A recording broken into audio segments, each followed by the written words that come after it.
Gotovo da nema osobe koja nije upamtila vidovitu Zorku, koja je tvrdila da ima proricateljski dar. Posljednjih godina živi povučeno i daleko od očiju javnosti. Zorka Pucar, poznatija kao vidovita Zorka, nadprirodnim moćima je pomagala, kako kaže mnogima, ali nažalost trojicu od petorice sinova nije uspjela da spase smrti.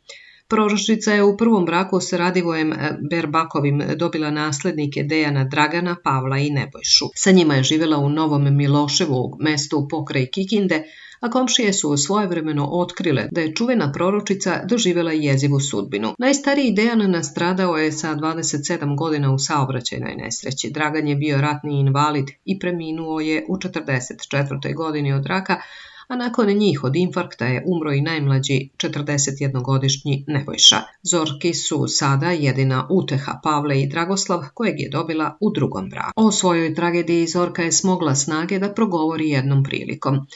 Dok ovo pričam, otvaram živu ranu na svom srcu. Patim i plačem danima i noćima. Sahraniti 3 sina je nešto najgore što može da se dogodi jednom roditelju, započela je životnu priču Zorka. Dejana sam preklinjala da ne ide u Crnu Goru, ali nije hteo da me posluša. Nastradao je kada se autobus survao u kanjon Morače. Dragan je bio vojni invalid, oboleo od raka. Najmlađeg sam sahranila u februaru. Bio je vredan, radio je na građevini. Tragedije sam predvidela, a nisam mogla da ih sprečim. Hvala Bogu, sin Pavle mi je živ i zdrav. Živi u Novom Miloševu i dolazi kod mene.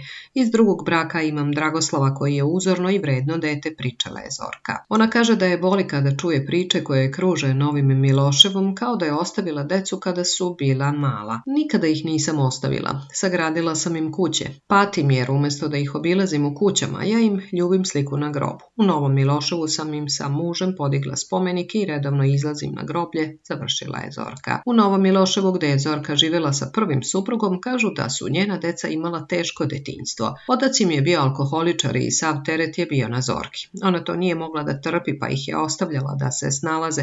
Decu skoro da je gajio komšiluk, a njihova deca mališanima su nosili sveće da se greju u hladnim danima. Dragan je jednog dana bio u kafani, komšija ga je oborio i počeo da ga gazi. Pavle je prišao da pomogne bratu. Tuča je bila prijavljena policiji i on je oko godinu dana bio u zatvoru. Pričao je jednom prilikom komšija koji je insistirao na anonimnosti.